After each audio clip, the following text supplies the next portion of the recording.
திமுக சட்டமன்ற உறுப்பினர் பேசல அப்படின்னா தான் ஆச்சரியப்படணும். பேசுவாங்க. திமுக காரங்க அப்படின்னாலே இந்த மாதிரி அவதூறு எவ்வளோ தூரம் அவங்க வன்மத்தை கொட்டி தீர்க்க முடியுமோ தேசியனே தான் இருப்பாங்க.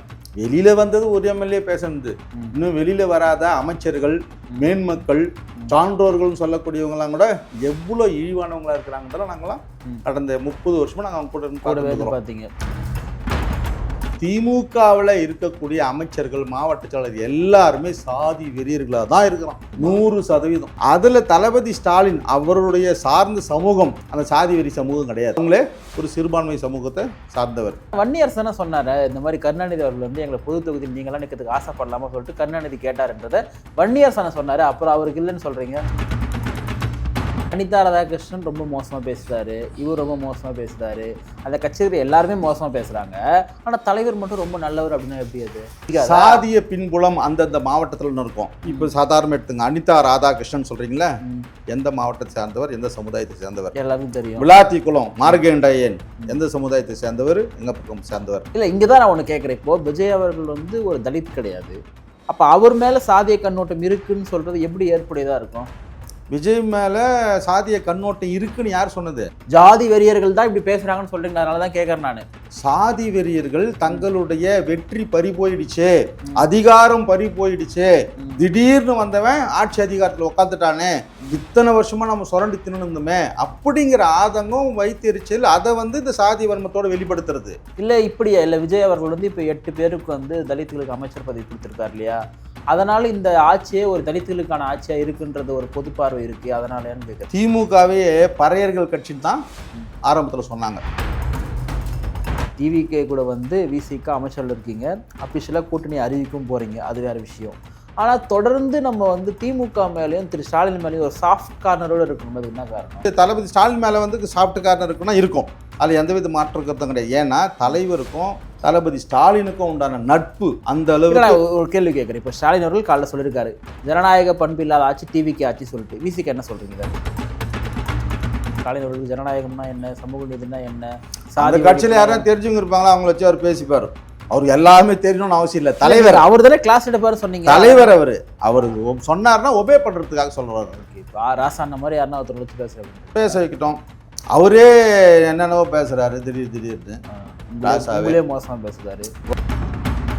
திமுகவை ஒரு ஏன் பாதுகாக்கிறாருன்னு தான் கேட்குறாங்க. ஒட்டுமொத்த தமிழ்நாட்டுக்கும் பாதுகாக்கிறதா அர்த்தம். தமிழக இளைஞர்கள், வருங்கால தலைமுறைகள் ஒரு வெறுப்பு அரசியல கொண்டு வராம அறிவுபூர்வமான அரசியல் கொண்டு வரணும்னு திமுக சரியில்லை, திமுக சாதிவாதமா இருக்கு, திமுக ஊழல்வாதமா இருக்குன்னு சொல்லிட்டு தான் தமிழ்நாடு மக்கள் அந்த ஆட்சிக்கு வந்து ஓரம் கட்டிட்டு டிவிக்கே ஓட்டு போட்டிருக்காங்க. இப்போ நீங்க என்ன பண்றீங்கன்னா, இல்ல திமுகவும் ஓணும் தான் இந்திய அளவில் சொல்லிட்டு கூப்பிடுறீங்க. அப்ப மக்களை வந்து நீங்க கன்ஃபியூஸ் பண்றீங்களா? ஏன்னா மக்கள் தெளிவா இருக்காங்க, திமுக வேணான்ற முடிவுக்கு மக்கள் வந்துட்டாங்களே. ஆட்சி அதிகாரம் தாவேக்கா கொடுத்துருக்குறாங்க, அதுக்காக திமுகவை ஒட்டு மொத்தமாக அழிஞ்சு போகணும்னு தமிழ்நாடு மக்கள் ஒரு நாள் நினைக்கல. வாய்ஸ் ஆஃப் த நாடு பார்வையாளர்களுக்கு வணக்கம். இன்றைய சிறப்பு நேர்காணலில் நம்மளுடைய இருந்திருப்பவர் விசிகாவின் மாநில அமைப்பு செயலாளர் திரு நீல சந்திரகுமார் அவர்கள். அண்ணா வணக்கம். வணக்கம். தொடர்ந்து பார்த்தீங்கன்னா திமுகவுடைய எம்எல்ஏக்கள் தாவேக்கா ரொம்ப கடுமையாக வந்து எதிர்க்கிறாங்க. அந்த வகையில் வந்து ஒரு எம்எல்ஏ ரொம்ப விளாத்திக்குளம் எம்எல்ஏ பேசலாம், விஜய் அவர்களுடைய எலும்பை உடைப்போம் சட்டமன்றத்தில், அந்த அளவுக்கு வந்து மார்கண்டையன் பேசியிருந்தா அவரை கைது பண்ணியிருக்காங்க. ஆனால் இந்த கைது ஸ்டாலின் என்ன சொல்லியிருக்காருன்னா, இது ஒரு ஜனநாயக பண்பே கிடையாது, இதெல்லாம் சர்வதிகார ஆட்சியான்னு கேட்குறாரு. எப்படி பார்க்குறீங்க? இது உங்களுக்கு ஆச்சரியமா இருக்குதா? திமுக எம்எல்ஏ பேசுனது போய் வேற ஏதாவது ஒரு கட்சியினுடைய சட்டமன்ற உறுப்பினர் இப்படி பேசியிருந்தா தான் நீ ஆச்சரியப்படணும். திமுக சட்டமன்ற உறுப்பினர் இப்படி பேசல அப்படின்னா தான் ஆச்சரியப்படணும். பேசுவாங்க. திமுக காரங்க அப்படின்னாலே இந்த மாதிரியான வதந்தி, அவதூறு, எவ்வளோ தூரம் அவங்க வன்மத்தை கொட்டி தீர்க்க முடியுமோ தேசியனே தான் இருப்பாங்க. வெளியில வந்தது ஒரு எம்எல்ஏ பேசுனது, இன்னும் வெளியில வராத அமைச்சர்கள், மேன்மக்கள், சான்றோர்கள்னு சொல்லக்கூடியவங்களாம் கூட எவ்வளோ இழிவானவங்களா இருக்கிறாங்கன்றத நாங்களாம் கடந்த 30 வருஷமா நாங்கள் அவங்க கூட பார்த்தீங்க. இவங்களால பேச வைக்கிறது ஸ்டாலின் தானா அப்படின்னு சொல்றாங்க. இல்லை அந்த மாதிரியான அவரு கருத்தை அதுக்குள்ள சேர்த்துக்காதீங்க. ஏன் இவங்க வந்து இயல்பிலேயே திமுக பிளட்டா, காங்கிரஸ்ல ஆர்எஸ்எஸ் காரங்க தான் இதெல்லாம் பண்றாங்கன்ற மாதிரியான ஒரு தோரணை இருந்ததில் அடிப்படையில் அந்த மாதிரி திமுகவில் இருக்கக்கூடிய அமைச்சர்கள், மாவட்ட செயலர் எல்லாருமே சாதி வெறியர்களாக தான் இருக்கிறான் இது வரைக்கும் 100%. அதில் தளபதி ஸ்டாலின் அவருடைய சார்ந்த சமூகம் அந்த சாதி வெறி சமூகம் கிடையாது. அவங்களே ஒரு சிறுபான்மை சமூகத்தை சார்ந்தவர். அதனால அந்த குணம் அவருக்கு இயல்பிலேயே இல்லை. அப்போ தயாநிதி மாறன் கேட்டார் இல்லையா, நாங்கள் என்ன 3ஆம் தர மக்களா? அது எங்க 3ஆம் தர மக்கள் இல்லை, அது எங்க தீண்டப்படாதவர்களான்னு சொல்றது. 3ஆம் தர மக்களா தாழ்த்தப்பட்ட மக்களா ரெண்டுமே அவர் சொன்னதுதான். அது எங்கிருந்து வருதுன்னா அவருடைய மேதாவி குணத்துல இருந்து வருது. அவங்க அம்மா அப்பா யாரு? அவங்க அப்பா, அவங்க தாய் மாமா யாரு? முரசொலி மாறன். ரத்த வழி உறவுன்னு கொண்டு வரும் இல்லையா, அதுதான் கலைஞருடைய மகன் முத்துவேல் கருணாநிதி ஸ்டாலின். அவர்கிட்ட இந்த மாதிரியான பண்புகள் கிடையாது. அந்த திமுகன்ற ஒரு கட்சியை வழி நடத்துறதுக்கு இந்த மாதிரியான குட்டி அரசர்கள் கருணாநிதி அவர்களுக்கு இருக்கு அந்த மாதிரி என்னெல்லாம் கிடையவே கிடையாது. ஆனா வன்னியரசு தானே சொன்னாரு இந்த மாதிரி கருணாநிதி அவர்கள் வந்து எங்களை பொது தொகுதியில் நீங்களாம் நிற்கிறதுக்கு ஆசைப்படலாமா சொல்லிட்டு கருணாநிதி கேட்டாருன்றதை வன்னியரசு சொன்னாரு. அப்புறம் அவருக்கு இல்லைன்னு சொல்றீங்க. ஆசைப்படலாமான்ற வார்த்தை கேட்டாரா இல்லையான்றதை நீங்க அவர்கிட்ட, அவர் தான் சொன்னாரு. அதை ஒளிபரப்பு நீங்களாம் ரொம்ப பழைய மேட்டர் எதுன்னு வச்சுங்களேன், அவர் தான் சொன்னாரு. அப்புறம் என்ன அவர் சொன்னாரா? அவர் இதுக்கு மிகப்பெரிய விளக்கத்தை சொல்லட்டுமா? முத்தமிழர் கலைஞர் வந்து அவர் ரூம்ல உட்காந்துருக்கிறாரு, அங்க கூட்டணியில இருக்கிறோம். எங்க தலைவர் அவர் பார்க்கறதுக்கு போறாரு. வெளியில மூத்த அமைச்சர்கள், மிகப்பெரிய அமைச்சர்கள் எல்லாம் உட்காந்துருக்கிறாங்க. எங்க தலைவர் வெளியில அவங்க கூட உட்காடுறாரு ஒரு 10 நிமிஷம். இந்த 10 நிமிஷம் இந்த அமைச்சர்கள் கலைஞரை பத்தியும் அவருடைய சாதியை பற்றியும் அவருடைய தொழிலை பற்றியும் குடும்பத்தை பற்றியும் கேட்காத வார்த்தைகளை பேசுகிறாங்க. தலைவர் உக்காண்டிருக்கிறார், தலைவர் எல்லாத்தையும் கேட்குறார். ஆனால் என்னடா அது இன்னொரு கட்சியினுடைய தலைவர் உக்காண்டிருக்கிறாருன்னு கூட அவங்க கூச்சமே பட்டுக்கல, எல்லாத்தையும் வச்சு செய்கிறாங்க. இவருக்கு அதிர்ச்சி. அடுத்தது உள்ளே போகிறார். உள்ளே போய் கலைஞரை பார்த்த உடனே பதறிறாரு. அப்படி என்னங்க எப்படி பேசுகிறாங்க, என்னங்க அவங்கெல்லாம் அப்படி பேசலனா தான் நீ ஆச்சரியப்படணும். அவங்க அப்படி பேசுவாங்க. அதெல்லாம் மேய்ச்சின்னு தான் நம்ம அரசியல் பண்ணணும். இன்னும் நம்மளுக்கு பொறுமை அவசியம். எங்கள் தலைவருக்கு முத்தமிழ் அறிஞர் சொன்ன ஒரு அறிவுரை. இதிலிருந்து நாம் என்ன புரிஞ்சுக்கிறோம்? தலைமையில் இருக்கிறவங்க சாதிய பாகுபாடு இல்லாமல் சமூக நீதி கண்ணோட்டத்தை இருந்தால் கூட அந்த கட்சி தேர்தல் அரசியல் வாக்கு வங்கி அரசியல்ல இந்த மாதிரியான ஆட்கள் தேவைப்படுறாங்கன்றது தான் நிதர்சனமான ஒன்று. அனிதா ராதாகிருஷ்ணன் ரொம்ப மோசமா பேசுறாரு, இவர் ரொம்ப மோசமா பேசுறாரு, அந்த கட்சியில் எல்லாருமே மோசமா பேசுறாங்க. ஆனா தலைவர் மட்டும் ரொம்ப நல்லவர் அப்படின்னா எப்படி? அது சாதிய பின்புலம் அந்தந்த மாவட்டத்துல இருக்கும். இப்ப சாதாரண எடுத்துங்க, அனிதா ராதாகிருஷ்ணன் சொல்றீங்களா, எந்த மாவட்டத்தை சேர்ந்தவர், எந்த சமுதாயத்தை சேர்ந்தவர் எல்லாருக்கும் தெரியும். விளாத்திக்குளம் மார்கண்டேயன் எந்த சமுதாயத்தை சேர்ந்தவர், எங்க பக்கம் சேர்ந்தவர். இல்ல இங்கதான் நான் ஒண்ணு கேட்கிறேன். இப்போ விஜய் அவர்கள் வந்து ஒரு தலித் கிடையாது, அப்ப அவர் மேல சாதிய கண்ணோட்டம் இருக்குன்னு சொல்றது எப்படி ஏற்புடையதா இருக்கும்? விஜய் மேல சாதிய கண்ணோட்டம் இருக்குன்னு யார் சொன்னது? ஜாதி வெறியர்கள் தான் இப்படி பேசுறாங்கன்னு சொல்றீங்க, அதனாலதான் கேட்கறேன் நானு. சாதி வெறியர்கள் தங்களுடைய வெற்றி பறி போயிடுச்சு, அதிகாரம் பறி போயிடுச்சு, திடீர்னு வந்தவன் ஆட்சி அதிகாரத்தில் உட்காந்துட்டானே, இத்தனை வருஷமா நம்ம சுரண்டி தின்னுமே அப்படிங்கிற ஆதங்கம் வைத்தெரிச்சல், அதை வந்து இந்த சாதி வன்மத்தோட வெளிப்படுத்துறது. இல்லை இப்படியா? இல்லை விஜய் அவர்கள் வந்து இப்போ 8 பேருக்கு வந்து தலித்துகளுக்கு அமைச்சர் பதவி கொடுத்துருக்காரு இல்லையா, அதனால இந்த ஆட்சியே ஒரு தலித்துகளுக்கான ஆட்சியா இருக்குன்றது ஒரு பொது பார்வை இருக்கு, அதனாலன்னு கேட்குறேன். திமுகவே பறையர்கள் கட்சின்னு தான் ஆரம்பத்தில் சொன்னாங்க. எல்லா பறையர்களுமே ஒட்டுமொத்தமாக காங்கிரஸ்ல இருந்து திமுக இருந்தாங்க. திமுகனாலே பறையர்கள் கட்சி அப்படின்னு இருந்தது தான். அதுக்கப்புறம் பறையர்கள் மொத்த பேருமே அதிமுக கிட்ட போயிடலாம். இது ஒரு வரலாறே வரும். பறையர்கள் இன்டெலெக்சுவல் சமுதாயம், இந்த மக்கள் யாரை தேர்ந்தெடுக்கிறாங்களோ அவங்க தான் முதலமைச்சராகவே இருப்பாங்கன்றது ஒரு வரலாறே இருக்குது. காங்கிரஸ் ஆதரிச்சாங்க, திமுக ஆதரிச்சாங்க, அதிமுக ஆதரிச்சாங்க, அம்மையாரை ஆதரிச்சாங்க. போன தேர்தலில் திமுகவுக்கு பறையர்களுடைய ஓட்டு 90 விழுக்காடு விழுந்திருக்குது. வட மாவட்டங்களில் மட்டும் போன 2021 திமுக அடித்தது கிட்டத்தட்ட 71 சீட்டு இந்த பக்கத்தை அடிச்சிருக்கும். ஆனால் இந்த வாட்டி 10 வட மாவட்டங்களில் 0, 10 மாவட்டங்களும் 0. ராணிப்பேட்டை, திருப்பத்தூர், வேலூர், காஞ்சிபுரம், செங்கல்பட்டு எல்லாத்துலையும் 0. எப்படி? அப்போ வட மாவட்டத்தில் அவங்களுக்கு அந்த ஓட்டு டிரான்ஸ்ஃபர் ஆகலை. இதுக்கு அடிப்படையான காரணங்கள் நிறைய நம்ம ஏற்கனவே பேசியிருக்கிறோம், அதை விட்டுடலாம். ஸோ என்ன காரணம்னா, இந்த மாதிரியான முத்திரையை வந்து அப்படி குத்திட்டு சாதி இந்துக்களை கன்சாலிடேட் பண்ணிடலாம் அப்படின்றது ஒரு ஸ்ட்ராட்டஜி. டிவிகே கூட வந்து விசிக்கு அமைச்சரில் இருக்கீங்க, அஃபிஷியலாக கூட்டணி அறிவிக்கும் போகிறீங்க, அது வேறு விஷயம். ஆனால் தொடர்ந்து நம்ம வந்து திமுக மேலேயும் திரு ஸ்டாலின் மேலேயும் ஒரு சாஃப்ட் கார்னரோடு இருக்கணும். அதுக்கு என்ன காரணம்? திமுக மேலேயும் ஸ்டாலின் அவர்கள் மேலும் இவர் தளபதி ஸ்டாலின் மேலே வந்து சாஃப்ட் கார்னர் இருக்குன்னா இருக்கும், அதில் எந்தவித மாற்று கருத்தும் கிடையாது. ஏன்னா தலைவருக்கும் தளபதி ஸ்டாலினுக்கும் உண்டான நட்பு அந்த அளவுக்கு. ஒரு கேள்வி கேட்குறேன். இப்போ ஸ்டாலின் அவர்கள் காலைல சொல்லியிருக்காரு, ஜனநாயக பண்பு இல்லாத ஆட்சி, டிவிக்கு ஆட்சி சொல்லிட்டு. விசிக்கு என்ன சொல்றீங்க இதை? எதிர்கட்சியா அவங்க சொல்ற விமர்சனம் திமுக அது இல்ல, ஸ்டாலின் அவர்களுடைய பதிலுக்கு உங்களுடைய பதில் என்னன்னு கேட்கிறேன். தாவேக்கா ஆளுங்கட்சி, எதிர்கட்சி திமுக. ஆமா, திமுக அரசியல் செஞ்சு ஆகணும். எதை செஞ்சாலுமே எதிர்கட்சி செய்யும் தான்.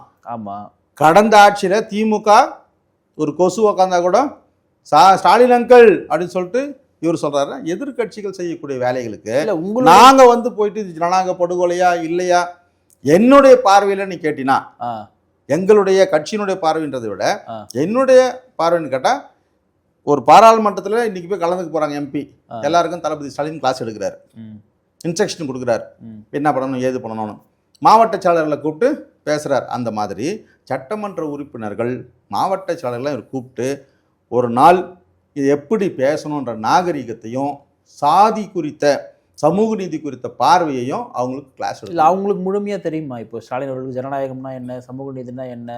அந்த கட்சியில் யாரும் தெரிஞ்சவங்க இருப்பாங்களா, அவங்கள வச்சு அவர் பேசிப்பார். அவருக்கு எல்லாமே தெரியணும்னு அவசியம் இல்லை. தலைவர் அவர் தானே கிளாஸ் எடுப்பாரு சொன்னீங்க. தலைவர் அவர் சொன்னார்னா ஒபே பண்றதுக்காக சொல்றாரு. ஓகே, ராசாண்ண மாதிரி யாருன்னா ஒருத்தர் வச்சு பேச வைக்கிட்டோம்.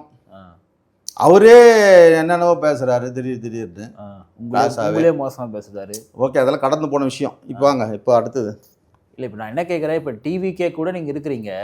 அப்படி இருக்கும்போது திமுக மேலே நமக்கு ஏன் ஒரு சாஃப்ட் கார்னர்? நான் என்னன்னா, இப்போ வருகின்ற பார்லிமெண்ட்ல வந்து இந்தியா கூட்டணியில் திமுக சாஃப்ட் கார்னர்ன்றது யாரு சொல்றது? எங்க கட்சியில் இருக்கக்கூடிய நபர்களா? அண்ணன் திரும்ப சொல்றது. அவர் பார்க்குற பார்வை தொலைநோக்கு பார்வை. ஆனால் இது சாத்தியமா? இது நம்ம தமிழ்நாட்டில் திமுகவும் தாவேக்காவும் ஆளுங்கட்சி எதிர்கட்சி, நீங்கள் இப்போ வந்து ஆளுங்கட்சியோடு இருக்கிறீங்க. நாளைக்கு வந்து எம்பி எலெக்ஷன் வரும்பொழுது பார்த்தீங்கன்னா விஜய் அவர்கள் ஸ்டாலின் எதிர்த்து தான் எம்பி எலெக்ஷன் பிரச்சாரம் பண்ணுவார். தமிழ்நாட்டில் சாத்தியமா இல்லையா அப்படின்னு கேட்குறேன். இந்தியாவில் சாத்தியமா இல்லையா? எது இப்போ எங்க தலைவர் சொல்லியிருக்க சாத்தியமாகும்? டெல்லியில டெல்லி கெஜ்ரிவால், நீங்க அதை பஞ்சாப், டெல்லி, உத்தரப்பிரதேஷ், அதெல்லாம் விட்டுருவோம். நான் என்ன சொல்றேன்னா, கேரளா எங்க இருக்கு? காங்கிரஸும் கம்யூனிஸ்டும் ஆப்போசிட்.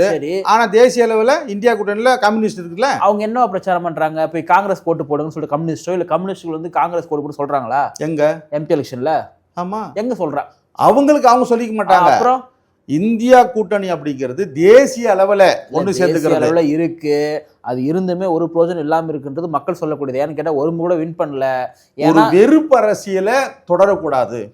எங்க தலைவருடைய எண்ணம் எப்படின்னா, கடந்த ஆட்சி காலத்துல அம்மையார் ஜெயலலிதா வராத திமுகவை ஒரு ஏன் பாதுகாக்கிறாருன்னு தான் கேட்குறாங்க. ஒட்டுமொத்த தமிழ்நாட்டையும் பாதுகாக்கிறதா அர்த்தம். தமிழக இளைஞர்கள், வருங்கால தலைமுறைகள் ஒரு வெறுப்பு அரசியலை கொண்டு வராம அறிவுபூர்வமான அரசியலை கொண்டு வரணும்னு நினைக்கிறாங்க. சரியில்லை, திமுக சாதிவாதமா இருக்கு, திமுக ஊழல்வாதமா இருக்குன்னு சொல்லிட்டு தான் தமிழ்நாடு மக்கள் அந்த ஆட்சிக்கு வந்து ஓரம் கட்டிட்டு டிவிக்கே ஓட்டு போட்டிருக்காங்க.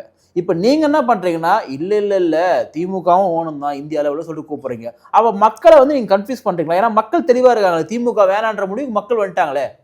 ஆட்சி அதிகாரம் தாவேக்கா கொடுத்துருக்குறாங்க. அதுக்காக திமுகவை ஒட்டு மொத்தமாக அழிஞ்சு போகணும்னு தமிழ்நாடு மக்கள் ஒரு நாளும் நினைக்கல. ஒரே நாள் அழியாதுல்ல, இது ஒன்றுமே அழியணும்னு மக்களும் நினைக்கல. தமிழ்நாட்டில் ஒன்று வந்துக்குது 2011 இல்லைண்ணே, பாஜக கூட தமிழ்நாட்டில் ஒன்று வந்துருக்குல்ல. ஒன்று வந்தா விட்டுப்பா, 4 இருந்தவங்க பாவம் ஒன்னா இருக்கிறாங்க. கடந்த திமுக 4 இருந்தாங்க. இல்ல, ஆளுங்க ஒன்னா இருக்கிறாங்க போயிடுச்சு. இப்படி அவங்களாவது எதிர்கட்சி தலைவர் ஆயிட்டு இருக்காங்க. 2014 மக்கள் வந்து ஸ்டாலினை தோற்கடிக்கிறாங்கன்னா அந்த எண்ணம் எப்படி அவங்களுக்கு உருவாகும்? அவங்கள ஏன் நீங்க செக்யூர் பண்றீங்கன்னு தான் கேட்கறேன் நானு. அதாவது இந்த தேர்தல் திமுக அழிஞ்சு ஒழிஞ்சு அப்படியே பாடலை ஏத்தினுன்ற மாதிரியான நடக்கல. எதுவும் பெரும்பான்மையும் டிவிக்கு கொடுக்கல. ஒரு ஊசலாட்டமான ஒரு தொங்கு சட்டமன்றம் தான் வந்திருக்குது. ஆனா நம்ம புரிஞ்சுக்க வேண்டியது என்னன்னா, 2011 எதிர்கட்சி கூட வராத திமுக தமிழ்நாட்டை தமிழ்நாட்டை காப்பாற்ற திமுக வேணுமா வேணாவா? 2வது எதிர்கட்சியா கூட வராத திமுக அன்னைக்கு அம்மையார் ஜெயலலிதா ஜெயிச்சிட்டாங்க. ஆனா அப்பவும் ஏடிஎம்கே ஜெயிச்சிச்சு, திமுக வந்து அழிஞ்சி குடிச்சேரா போட்டோம்னு சொல்லிட்டு மக்கள் நினைக்கல. திரும்ப 2021 ஆட்சி அதிகாரத்தையே கொடுத்து அழக பாக்குறாங்க. தேர்தல் வெற்றி தோல்விங்கிறது ஒரு கட்சியை நிர்ணயிக்க கூடாது. நாம் அப்படி யோசிக்கவும் கூடாது. இன்னைக்கு டிவிக்கே ஜெயிச்சா நல்ல ஆட்சி கொடு, எதிர்கட்சியா அவனை விமர்சனம் பண்ணி மக்களுக்கு உண்டான நல்ல பயனான கொடு. அடுத்து திமுக ஜெயிக்குதா வரட்டும், நீ எதிர்கட்சியா வந்து நில்லு. இந்த மாதிரியான ஆரோக்கியமான அரசியல் தான் தமிழ்நாட்டு மக்களுக்கு அவசியம். அந்த எண்ணத்தை வச்சுருந்தான் எங்கள் தலைவர் பகை அரசியல் வேணாம், வெறுப்பு அரசியல் வேணாம். இப்போ அது மார்க்கண்டை மேலே போட்டிருக்க 3 பிரிவு, அதில் ஒரு பிரிவுனா சொல்லு, பகை உணர்ச்சியை தூண்டுதல். அவர் மேலே போட்ட வழக்கில் 3 பிரிவில் ஒரு பிரிவு வந்து தமிழ்நாடு அரசு போலீஸ்னா போடுது பகை அரசியல். இதுதான் எங்கள் தலைவர் சொல்கிறார், இந்த பகை அரசியல் வேணாம், வெறுப்பு அரசியல் வேணாம். அப்போ ஏதாவது ஒரு புள்ளியில் எல்லாரும் ஒன்றிணையலாம் அப்படின்னும் போது இந்தியா கூட்டணின்றது ஒரு புள்ளி அமையுது. ஜனநாயகத்தை காப்பாற்ற இந்தியா கூட்டணியில் நாங்கள் இணைய மாட்டோம், திமுக தான் இனி பிரதமர் வேட்பாளர் சொல்லிட்டு திமுகவினுடைய செய்தி தொடர்பாளர் அமைப்பு செயலாளர் RS பாரதி சொல்கிறாரு. அவங்க சொல்லிட்டாங்க நாங்கள் சேர மாட்டோம் சொல்லிட்டு. சேர மாட்டோம் வரமாட்டோம் சொல்கிறவங்கள வலுக்கட்டாயமாக நீங்கள் இழுக்கிறீங்க. அவர் சொன்னார். ஆமாம், யார் சொன்னது? RS பாரதி சொன்னார். TK இளங்கோவன் சொன்னார். என்ன சொன்னார்? எதிர்காலத்தில் எதையும் அமையலாம், திரும்ப சொல்கிற மாதிரியான இதை கூட நம்ம பரிசீலிக்கணும். இது அதே அமைப்பு செயலாளர் இளங்கோவன் சொல்லியிருக்கிறார். பாஜகவுடைய அமைச்சராக திருச்சி சிவா வந்து அமைச்சரானா கூட ஆச்சரியம் கிடையாது, அவங்க தான் சொல்றாங்க திமுக. ஏன் அவங்க பிஜேபி போய் சேர்றாங்கன்னா அது அவங்களோட விருப்பம். தமிழ்நாட்டு மக்கள் பிஜேபி போற அளவுக்கு யோசிக்கக்கூடியவங்களை நீங்க வந்து இந்தியா கூட்டணிக்கு வாங்கன்னு சொன்னா ஒரு ஆபத்தானவர்களை நீங்க மீண்டும் வளர்க்குறீங்களா இல்லையா? இதுக்கு அர்த்தம் அப்படி எடுத்துக்கூடாது. ஆளுங்கட்சியா டிவிக்கா வந்து பகை உணர்ச்சியை காமிக்கிறதுக்காக அதில் எல்லாருமே வழக்கு போடுறது அப்படின்னும் போது அனிதா ராதாகிருஷ்ணன் மேலே இந்த வழக்கு போதும். அதுக்கு பயந்து அவர் என்ன சொல்றாரு, அடுத்த நாள் மீட்டிங்ல நாங்க பிஜேபி கூட போயிட்டு சிவா கூட சென்ட்ரல் மினிஸ்டர் ஆவார்ன்ற வார்த்தையை சொல்றாரு. அது தனிநபருடைய 2 நாளைக்கு முன்னாடி அவருக்கு நடந்த அவமானம். போலீஸு கையை பிடிச்சி அவர் இழுத்துன்னு போனது, கோர்ட்லேருந்து வெளில வந்துட்டார், அது 2வது. ஆனால் வீட்டிலேருந்து அவர் இழுத்துன்னு போகும்போது போலீஸு கையை பிடிச்சி இப்படி இழுத்துன்னு போகிறான். ஒரு அமைச்சராக இருந்து இத்தனை வருஷமா எம்எல்ஏ இருந்தவரை அப்படி இழுத்துன்னு போன அந்த அவமானத்திலிருந்து வந்த வார்த்தை தானே தவிர அப்படியே நாளைக்கே பிஜேபியும் திமுகவும் ஒன்று சேர்ந்து ஒட்டுமொத்த தமிழ்நாட்டையும் சூறையாடுற மாதிரில பேசுகிறேன். இல்லை, தமிழ்நாட்டை காப்பாற்ற திமுக எப்பவுமே வேணும்னு நினைக்கிறீங்களா நீங்கள்? 100% வேணும். திமுகவினுடைய கொள்கைகள் கோட்பாடுகள் எல்லாம் தலைவர்கள் மாறலாம், எல்லாமே மாறலாம். ஆனால் திமுக மாதிரியான ஒரு போராட்ட வலுப்பெற்ற ஒரு அமைப்புலாம் தமிழ்நாட்டு மக்களுக்கு எந்த காலத்திலும் தேவை. இன்னைக்கும் போராட்ட வலுப்பெற்ற ஒரு அமைப்பாக திமுக இருக்கு. மாற்றணும் இருக்கக்கூடிய அந்த மனசு, இளைஞர்கள் மனசுல அந்த மாதிரியான சிந்தனைகளை நம்ம இன்னும் வளர்த்து எடுக்கணும். அது திமுக எல்லாம் பண்ணணும். விசிக எதுக்கு அதை பத்தி பேசுறீங்க? ஆபத்து எங்களுக்கும் இருக்குது இல்ல, தமிழ்நாட்டில் இருக்கக்கூடிய ஒவ்வொரு மக்களுக்கும் ஆபத்து இருக்குது. அந்த ஆபத்து வேணாம்னு சொல்லிட்டு விஜய் ஓட்டு போட்டிருக்காங்க. ஓட்டு போட்டது வேற, ஆல்ரெடி ஒரு மீட்பரை தேர்ந்தெடுத்துட்டாங்க. அப்புறம் நீங்க வந்து ஓட்டு போட்டது வேற, அவங்களை எதிர்கட்சியா வர வச்சது வேற. 108 78 என்ன இதெல்லாம் போயிட்டு பெருசா ஒன்றும் இல்லை. 4 சீட் தான் ஒரு முறை அதிமுக வின் பண்ணாங்க அம்மையார் ஜெயலலிதா இருக்கும் பொழுது. இந்த 92க்கு பிறகு 91 நடந்த ஒரு எலெக்ஷன்ல அப்படிப்பட்ட அவங்களே தோத்துட்டாங்க. அப்படிப்பட்டவங்க மீண்டும் எழுந்து வந்தாங்க. அந்த மாதிரி ஒரு ஃபீனிக்ஸ் பரவ மாதிரி திமுக எழுந்து வரும் நம்புறீங்களா? நீ வேறப்பா, தாராளமா வந்திருப்பான். தமிழ்நாட்டு மக்களை எந்த அளவிலுமே குறைச்சி எடை போட்டுறாத. நினைச்சு எவனுமே நினைச்சு யூகிக்க முடியாத அளவுக்கு ஒரு விட இது கொடுத்தாங்களா? ஒரு முடிவை நினைச்சு பார்த்திருப்பாங்களா? இல்ல. எத்தனை டீம்க ஒருத்தராலும் கணிக்க முடியலையே. 2 சீட்டுக்கு மேல ஜெயிக்கிறதுக்கு வாய்ப்பு இல்லைன்னு சொல்லிட்டு பாண்டேவே சொன்னாரு. ஆமா, மொட்டை அடிச்சு நான் போறேன், அரசியல் விட்டு போறேன்னாரு. அந்த அளவுக்கு தான் இருந்தது. ஆனா மக்களோட முடிவு என்னவா இருந்தது எனக்கு தெரிஞ்சு உண்மையிலேயே முதல்வரே நினைச்சாருன்னு கூட தெரியாது. ஆனா திமுகவுக்கு இது ஒரு பாடம். எந்தெந்த அடிப்படையிலாம் நம்ம எழுந்தோன்னு பார்த்தா அவங்களோட கட்சி கேடர்ஸ் தான்.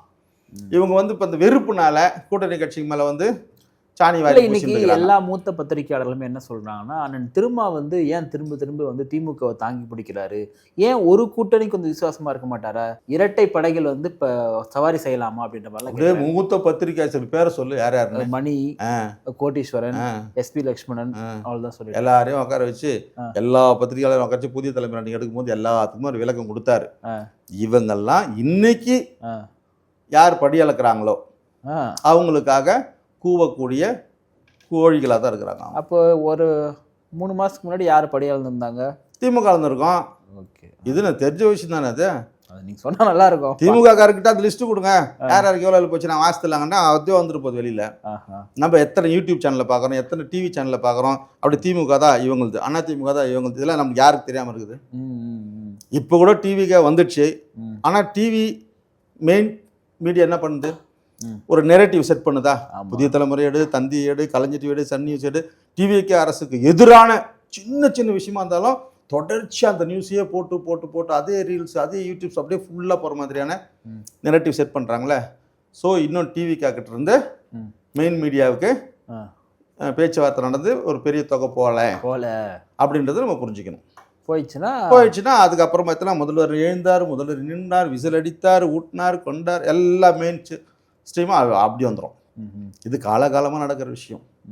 மோடிக்கு நடந்தது, முதல்வர் ஸ்டாலினுக்கு 5 வருஷம் நடந்தது, அம்மையார் ஜெயலலிதாவுக்கு தொடர்ச்சியாக நடக்கும். எப்பவுமே பிஜேபி தொடர்ந்து வந்து விசிகா கிட்ட கொஞ்சம் சாஃப்ட் கார்னர் பார்க்குறத நான் பார்க்குறேன். என்னன்னா வந்து ரவிக்குமார் அண்ணனுக்கு அமித்ஷா ஃபோன் பண்ணி வாழ்த்து தெரிவித்தார். அண்ணன் திருமாவுடைய பிறந்த நாளுக்கு அமித்ஷா அவர்களும் பண்ணுறாங்க, ரயில்வே அமைச்சரும் பண்ணுறாங்க, போட்டி போட்டுக்கொண்டு வாழ்த்து தெரிவிக்கிறாங்க. ஏதாவது அமைச்சர் ஆகலாம், இல்லை அண்ணன் திருமாவை அமைச்சர் ஆகலாம்னு பிஜேபிக்கு ஏதாவது ஒரு எண்ணம் இருக்கா? பாஜகவுக்கு விசிகா மேலே சாஃப்ட் கார்னர் எப்போ இல்லாமல் இருந்துச்சு, இப்போ ரொம்ப அதிகமாக இருக்குன்னு கேட்குறேன். எங்கள் வேளச்சேரி கட்சி ஆஃபீஸ்க்கு சிபிஆர்லேருந்து ஐயா பொன்னார்லேருந்து அண்ணன் திருநாவுக்கரசுலேருந்து எல்லாருமே வந்து போவாங்க. நாங்கள் எங்கள் கொள்கை பகைவர்கள் மட்டும்தான். மனிதர்களுக்குள்ளே வந்து பார்க்கும்போது சுத்தமாக எங்கள் தலைவருக்கு அதுக்கு கிடையவே கிடையாது. 2 வீலரில் ஏறி உட்காந்துருவார் சிம்பிளாக. ஸோ நம்ம புரிஞ்சிக்க வேண்டியது எப்படின்னா, இப்போ வந்து பாஜக கூட சேர்ந்துருவாங்களா அப்படின்னா ஒரு செகண்ட் ஆகுமா? 2 எம்எல்ஏ கொடுத்துட்டு ஒரு அமைச்சர் தமிழ்நாட்டில் 2 எம்பியை கொடுத்துட்டு 2 கேபினெட் அமைச்சர் வாங்க முடியுமா? முடியாதா? 2 கேபினெட்டா? அதாவது அவங்க எப்படி கணக்கு எடுப்பாங்கன்னா, பிஜேபியை பொறுத்த வரைக்கும் 2 அறிஞர்கள், 2 எம்பினா வெறும் இப்போ ஜெயிச்சிருக்கிற எம்எல்ஏ எம்பி அந்த மாதிரி இல்லை. தலைவர் திருமாங்கிறது ஒரு எம்பி மட்டும் இல்லை, ஒட்டுமொத்த தமிழ்நாட்டினுடைய குரலாக தான் பாராளுமன்றத்தில் இருப்பார். அதே மாதிரி அண்ணன் பொதுச் செயலாளர் ரவிக்குமார் அவரோட எழுத்துக்கள் எல்லாத்தையும் பேசும். இப்படி 2 பேரும் எல்லார் எம்பியோட நம்ம பொறுத்திட முடியுமா? இப்போ எத்தனை வருஷம் அனுபவம் இவங்களுக்கு? கிட்டத்தட்ட 2 பேருக்கும் 15 வருஷம் அனுபவம். இப்போ நாங்கள் டிவிக்கால 2 எம்எல்ஏ கொடுத்துட்டு ஒரு மினிஸ்டர் பதவி வாங்கிட்டாங்க, கூட்டணியில் இருக்கிறாங்கன்னு. 2 எம்எல்ஏ கூட 2 எம்பியும் கூட்டணின்றதான் பொருள். புரியுதா இல்லையா? இப்போ டிவிக்கே சார்பா பாராளுமன்றத்தில் யார் பேசுவா? நீங்கள் தான் பேசணும். பேசுவாங்களா இல்லையா? அங்கே திமுக பேசுமா? வைகோ எங்கே பேசுகிறாரு, அங்கே வந்து பேசுவாரா? பேச முடியாது. அவர் நின்றுக்கணும், ஜெயிக்கணும், வரணும். அவங்க பையன் வந்து பேசுவாரா? பேச முடியுமா? இன்னொரு ஐடிசி டீலர் இருந்தால் கொடுக்கணும்னு சொல்லிட்டு அவர் வாங்கி போயிடுவார். இவ்வளோதான். புரியுதா இல்லையா? சட்டமன்றம் மட்டும் போதாதா, பார்லிமெண்ட்லயும் விஜய்க்காக பேசுவோம்ன்ற அளவுக்கு கண்டிப்பா ஒரு நேர்மையான ஆட்சி, ஒரு நேர்மையான இந்த மாதிரி தான் டிவிக்கு உங்களை எதிர்பார்க்குறாங்க. இப்பதான் ஃபார்ம் போறாங்க, நமக்கோசம் பார்லிமெண்ட்ல பேசுற அளவுக்கு வந்துட்டாங்க விசிகா. இன்னைக்கு தானே பார்லிமெண்ட் ஓப்பன். இப்போ அங்க அடுக்குவாங்களே, ஒரே தேசம் ஒரே நாடு, லோட்டு லொஸ்குன்னு சொல்லிட்டு வரும்போது தானே டிவிக்கு ஆட்சியே கவிழுற அளவுக்கு உண்டான ஓட்டு வங்கி அங்கே போட வைப்பானே. இப்போ திமுக அது ஒரு 29 எம்பியே இருக்கிறாங்களே, அந்த எந்த பக்கம் ஓட்டு போடுவாங்க? யார் கேள்வி கேட்பா? கரெக்ட். ஒன்று வெளிநடப்பு செஞ்சா கூட அவங்களுக்கு லாபம். ஆமா கரெக்ட். பிஜேபிக்கு அந்த பிஜேபி எதிர்பார்க்குது. அப்போ யாருக்கு பயந்து நீ வந்து ஓட்டு போடாமல் இருக்கணும்? அப்போ அந்த இடத்துல விசிக ரோல் பண்ணும். அந்த 2 எம்பின்றதை விட விசிக கட்சிங்கிறது கொள்கை ரீதியாக அங்கே எடுத்து வைக்கும். இதெல்லாம் தான் ஒரு கூட்டணி அப்படின்றது, ஒட்டுமொத்தமாக சேர்த்த கூட்டணி எங்கள் தலைவர் சொல்கிறது. நாங்கள் ஆட்சி அமைக்கிறதுக்கு ஆதரவு கொடுத்துருக்குறோம். கூட்டணி அமையும் போது இந்த 2 எம்பியும் சேர்ந்து அமைக்கிறதுக்கு தான் கூட்டணி. ஓகே, நிகழ்ச்சியில் பங்கேற்று பல்வேறு கருத்துக்களை பகிர்ந்தமைக்காக நன்றி.